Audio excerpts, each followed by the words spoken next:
નમસ્કાર બાળકો, આજે આપણે કાર્ય ટોપિક શીખવાના છીએ.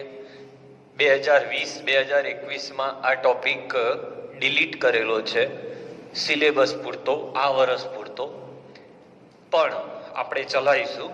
ડિટેલમાં સૂત્રોની તારવણીની એ બધું આપણે નહીં કરીએ, પણ કાર્યના જે મુદ્દાની આપણે જરૂર છે એની આપણે 100% પૂરતી માહિતી લઈશું. ઓકે, તો કાર્ય શું છે? આ કોઈ એક બિંદુ છે, એ બિંદુ પર તમે બળ લગાડો એટલે આ બિંદુ બળની દિશામાં સ્થાનાંતર કરે. ધારી લો ડી જેટલું સ્થાનાંતર કર્યું. કોઈ એક બિંદુ પર બળ લગાડતા તે બિંદુ બળની દિશામાં સ્થાનાંતર કરે તો કાર્ય થયું કહેવાય. એટલે કાર્યનું સૂત્ર થાય F into D, newton into metre. કારણ કે બળનો એકમ ન્યૂટન અને અંતરનો એકમ મીટર છે. મુખ્ય વાત બાળકો કે કાર્યનો ટોપિક ફિઝિક્સનો ટોપિક છે, એટલે કેમેસ્ટ્રીમાં હોવા છતાં એને ડિલીટ મારવામાં આવ્યો.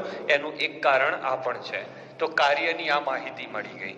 કાર્ય મુખ્યત્વે ઘણા પ્રકારના હોય છે. એમાંથી પહેલો પ્રકાર હું કહું તો યાંત્રિક કાર્ય, કે જેમાં વાયુ ભાગ લેતા હોય, વાયુના કદમાં ફેરફાર થતો હોય એવું કાર્ય.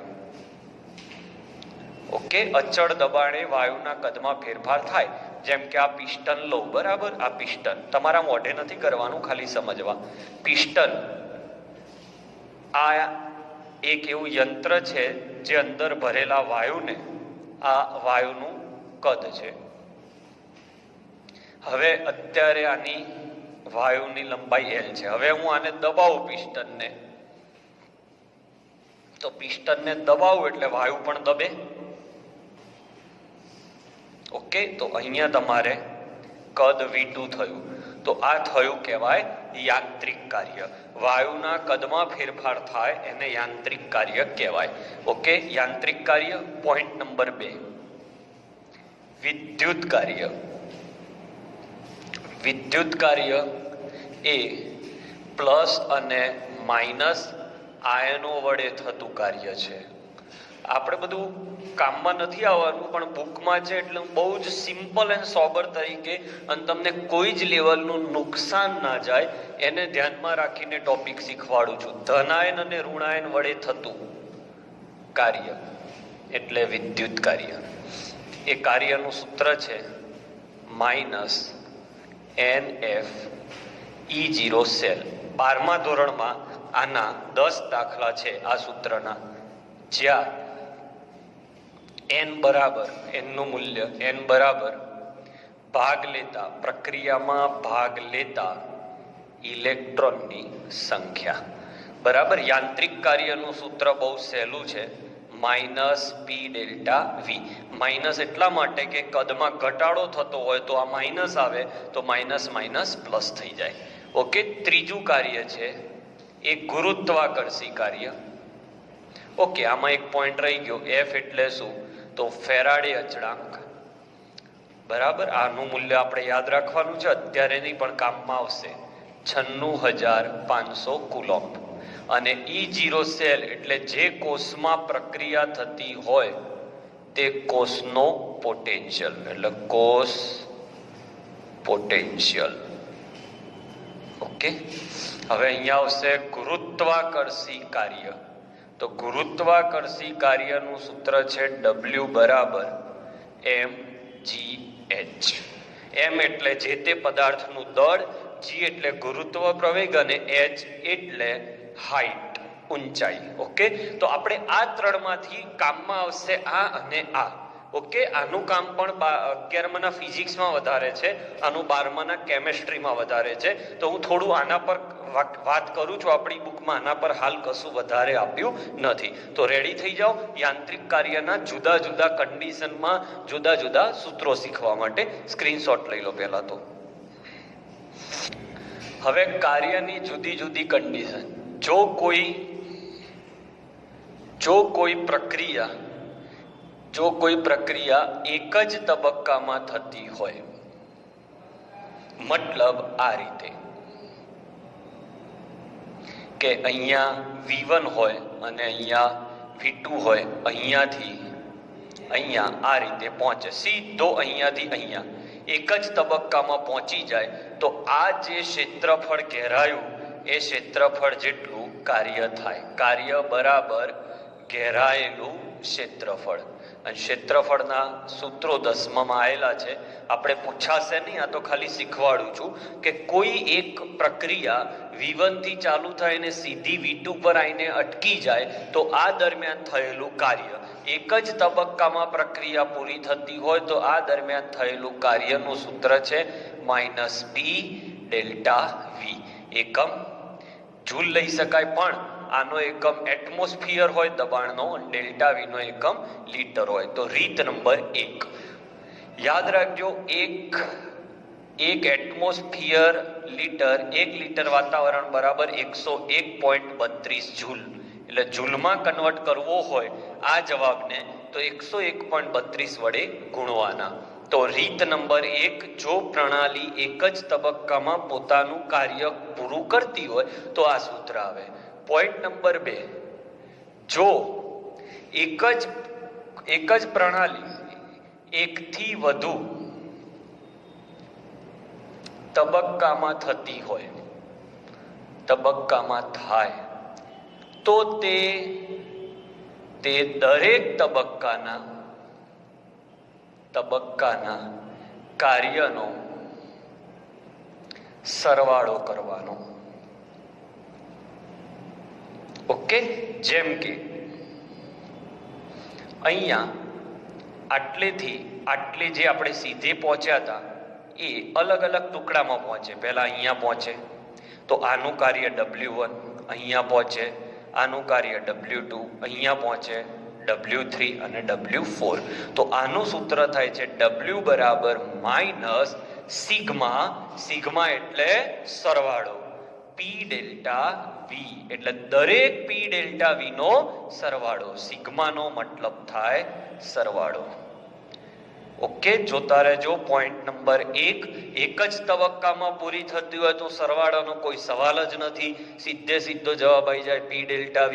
એકથી વધુ તબક્કામાં થતી હોય તો દરેક તબક્કામાં થતા કાર્યનો સરવાળો. ઓકે, એક બીજું આપણે અહીંયા ધ્યાન રાખીશું, ડેલ્ટા V એટલે શું? તો V2 માઇનસ V1. જો કદ વધે તો યાદ રાખજો પ્રણાલી દ્વારા કાર્ય થાય, અને પ્રણાલી દ્વારા કાર્ય થાય તો કાર્ય માઇનસમાં આવશે. અને જો કદ ઘટે તો પ્રણાલી પર કાર્ય થયું, જેમ કે મેં પિસ્ટન દબાયું તો મેં પ્રણાલી પર કાર્ય કર્યું કહેવાય. તો પ્રણાલી પર કાર્ય થાય તો કાર્ય પ્લસ લેવાય. ઓકે, હું પિસ્ટન દબાવું એટલે પ્રણાલી પર કામ થયું કહેવાય. તો આ રીતે સોલ્વ થાય. 2 પોઈન્ટ ક્લિયર? ચલો સ્ક્રીનશોટ લઈ લો, પછી આગળ વધીએ. ચલો, ત્રીજી શરત કે જો કોઈ પ્રક્રિયા અનંત સૂક્ષ્મ તબક્કામાં થતી હોય, અસંખ્ય સૂક્ષ્મ તબક્કાનો સરવાળો હોય, મતલબ કે 1 પોઈન્ટ, 2 પોઈન્ટ, 3, 4, 5, 6 આટલા પોઈન્ટમાંથી પસાર થાય અને V1 થી V2 પહોંચતા હોય તો આવી પ્રક્રિયાઓ અનંત સૂક્ષ્મ તબક્કા, પેલામાં બીજા પોઈન્ટમાં તબક્કા હતા પણ મોટા તબક્કા હતા, આટલા સૂક્ષ્મ તબક્કા નતા, અતિશય સૂક્ષ્મ તબક્કા હોય તો કાર્યનું સૂત્ર થાય માઇનસ. પેલામાં સિગ્મા હતું, આમાં સંકલન આવે. સંકલન અને સિગ્મામાં શું ફરક છે હું લખી આપું અહીંયા બાળકો. મોટા તબક્કા હોય તો મોટા તબક્કાના સરવાળા માટે સિગ્મા વપરાય. ઓકે, જોતા રહેજો.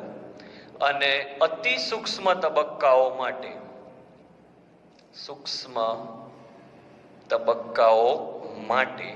સંકલન વપરાય.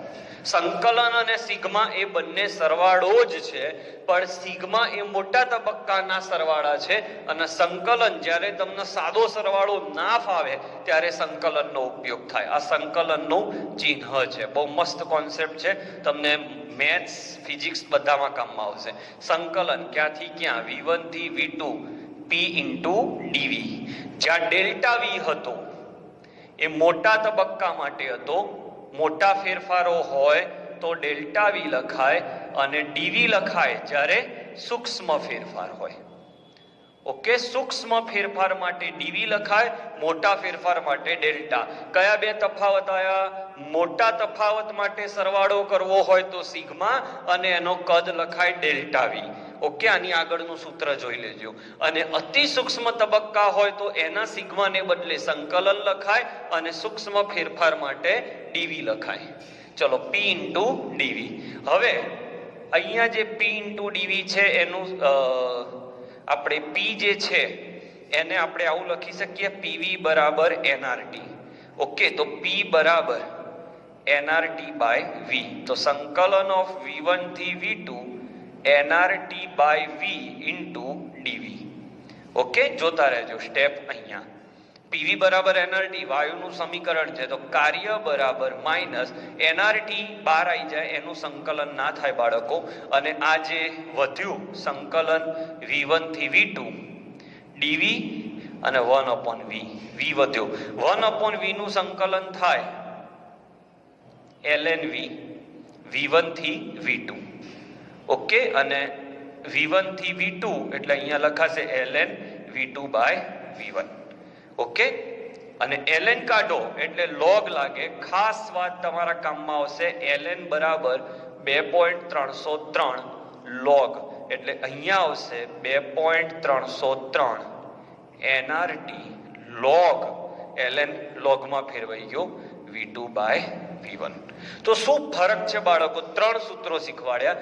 એક જ તબક્કામાં હોય તો સીધું પી ડેલ્ટા વી, એકથી વધુ અને મોટા તબક્કા હોય તો સિગ્મા પી ડેલ્ટા વી, અને એકથી વધુ અનંત સૂક્ષ્મ તબક્કા હોય તો સંકલન પી ડીવી.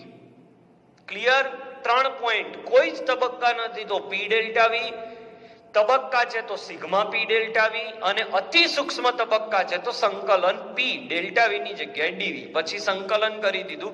સંકલનની તારવણી તમારે યાદ રાખવાની નથી, ડાયરેક્ટ આ સૂત્ર યાદ રહેશે તો જ ચાલશે. આવી પ્રક્રિયા કે જે અનંત સૂક્ષ્મ તબક્કામાં થાય છે, આવી પ્રક્રિયાઓને પ્રતિવર્તી પ્રક્રિયાઓ કહેવાય, કે જે પાછી આવી શકે. હું GNET લેક્ચરમાં પ્રતિવર્તી અને અપ્રતિવર્તી પર વેલ ડિટેલમાં માહિતી આપીશ. સ્ક્રીનશોટ લઈ લો, હજી ચાલુ છે કામ. ચલો, હવે ડેલ્ટા યુ ની થોડી માહિતી મેળવીએ કાર્યના આધારે. એમાં કેસ નંબર 1, આદર્શ વાયુ જો વિસ્તરણ થતું હોય, વિસ્તરણ એટલે ફેલાતો હોય, તો તમે એક પાત્ર હોય બાળકો, વિચારવા જેવો પોઈન્ટ છે. આની અંદર તમે ગેસ ભર્યો છે, બરાબર, અને અહીંયા ઢાંકણું બંધ છે. હવે તમે આ ઢાંકણું ખોલી દો તો આ વાયુ જાતે બહાર જશે. કેમ જાતે બહાર જશે? કારણ કે આદર્શ વાયુનું અહીંયા શૂન્ય અવકાશમાં વિસ્તરણ હોય એટલે સામે દબાણ 0 હોય. શૂન્ય અવકાશ એટલે સામે કશું નથી, એટલે આ વાયુને બહાર જવું હોય તો સામે એને કોઈ રોકનાર નથી. અંદરના વાયુને બહાર જવું હોય અને બહાર શૂન્ય અવકાશ હોય, શૂન્ય અવકાશનો મતલબ બહાર કોઈ જ પ્રકારનું પ્રેશર નથી. પ્રેશર નથી એટલે આ વાયુને બહાર જવા માટે કોઈ કાર્ય કરવું પડે નહીં. એટલે માઇનસ પી ડેલ્ટા વી માં કાર્ય બરાબર 0 થઈ જાય, કારણ કે બહારનું દબાણ 0 છે. ઓકે, તો હવે ડેલ્ટા યુ નું સૂત્ર શું આવે યાદ કરો તો Q પ્લસ W હતા, યાદ કરો પ્રથમ નિયમ. કાર્યની જગ્યાએ 0 મૂકવાના એટલે ડેલ્ટા યુ બરાબર Q થાય. કદ અચળ હોય, જો કદ અચળ રાખીએ તો ડેલ્ટા યુ બરાબર અહીંયા QV લખાય, બરાબર, જ્યાં QV નો મતલબ થાય અચળ કદે ઉષ્મા. ઓકે, અને યાદ રાખવાની ટેકનિક આંતરિક ઉર્જા ફેરફાર. તો આંતરિક ઉર્જા ફેરફાર બરાબર કેટલો? તો એકદમ શોર્ટકટ ટ્રીક આપું. આંતરિક ક એટલે કદ અને કદ જો તમે અચળ રાખશો ત્યારે જે ઉષ્મા ફેરફાર થાય, સમજો બાળકો, જે પ્રણાલીમાં કદ અચળ રહે અને ઉષ્મા ફેરફાર થાય એને QV કહેવાય, એને ડેલ્ટા U કહેવાય. આંતરિક આ કઈ જ મોઢે કરવાનું નથી, પણ તમને એમ ના લાગે કે નથી ચલાવ્યું એટલે ક્લિયર સમજાઈ દઉં ફરીથી. આ પાત્રનો વાયુ જ્યારે બહાર ફેલાતો હશે અને જો બહાર શૂન્ય અવકાશ હોય, શૂન્ય અવકાશનો મતલબ એ થાય મિત્રો કે બહારની બાજુ કોઈ જ દબાણ નથી, કોઈ હવા નથી. એટલે આ હવાને, આ વાયુને બહાર આવવું હોય તો એને સામે રોકનાર કોઈ નથી, એટલે બહારનું દબાણ 0 છે. જેવું દબાણ 0 થાય મિત્રો, એટલે દબાણ 0 હોય તો 0 ગુણ્યા ડેલ્ટા V, કાર્ય 0 થઈ જાય. કાર્ય 0 થાય એટલે આ પદ 0, તો ડેલ્ટા U બરાબર Q. હવે જો આ પ્રક્રિયા અચળ કદે થતી હોય એટલે આપણે કદ બદલાવા ન દઈએ તો Q ની જગ્યાએ QV લખાય. ઓકે, પોઈન્ટ એક ક્લિયર, લઈ લો સ્ક્રીનશોટ.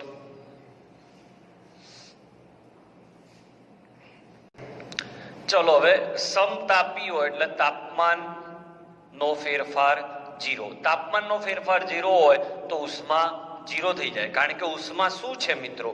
ઉષ્મા એ છે કે જ્યારે તાપમાનનો ફેરફાર હોય ત્યારે વહન, જે ઉર્જાનું વહન તાપમાનના ફેરફારના લીધે થાય એ ઉર્જાને ઉષ્મા ઉર્જા કહેવાય. પણ અહીંયા તાપમાનનો ફેરફાર આપણે 0 લીધો છે એટલે ઉષ્મા 0 ગણાય. તો અને દબાણ તો 0 છે જ, કારણ કે સામે શૂન્ય અવકાશ છે. દબાણ 0 છે એટલે કાર્ય પણ 0 છે. તો હવે સૂત્ર આવ્યું ડેલ્ટા U બરાબર Q પ્લસ W. તો ડેલ્ટા U બરાબર 0 પ્લસ 0, તો ડેલ્ટા U બરાબર 0.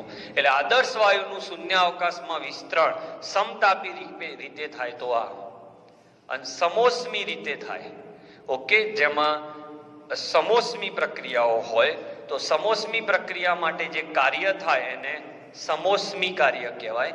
ત્યારે ડેલ્ટા U બરાબર Q પ્લસ W માં Q ની વેલ્યુ 0 લેવાની. સમોષ્મી પ્રક્રમમાં દબાણ 0 નથી એવું માનીએ. આ પોઈન્ટની નીચે આ પોઈન્ટ નથી એટલે કન્ફ્યુઝ ના થતા. આની નીચે આ હતું. હવે સમોષ્મી પ્રક્રમમાં દબાણ 0 નથી. ઓકે, પણ સમોષ્મી છે એટલે ઉષ્માનું મૂલ્ય 0, એટલે આ પોઈન્ટ ગયો તો ડેલ્ટા U બરાબર W. પણ સમોષ્મી કાર્ય છે એટલે W, અહીંયા આપણે સમોષ્મીને એડિયાબેટિક લખતા હોઈએ છીએ. શું લખતા હોઈએ? એડિયાબેટિક. કેમ? કારણ કે એડિયાબેટિકને કહેવાય ગુજરાતીમાં સમોષ્મી. તો કાર્ય માટે તમારે આટલા MCQ યાદ રાખવાના છે, બાકી કંઈ જ નહીં. આ ચેપ્ટરમાંથી બોર્ડવાળાએ આ પોઈન્ટ કાઢી નાખ્યો છે, એટલે ડોન્ટ વરી. ઓકે, સ્ક્રીનશોટ લઈ લો. આજનો લેક્ચર અહીંયા પૂરો થાય છે. આને માત્ર તમે સમજૂતી પૂરતું જ માન્ય રાખજો. ઓકે, આજનો લેક્ચર અહીંયા પૂરો થાય છે.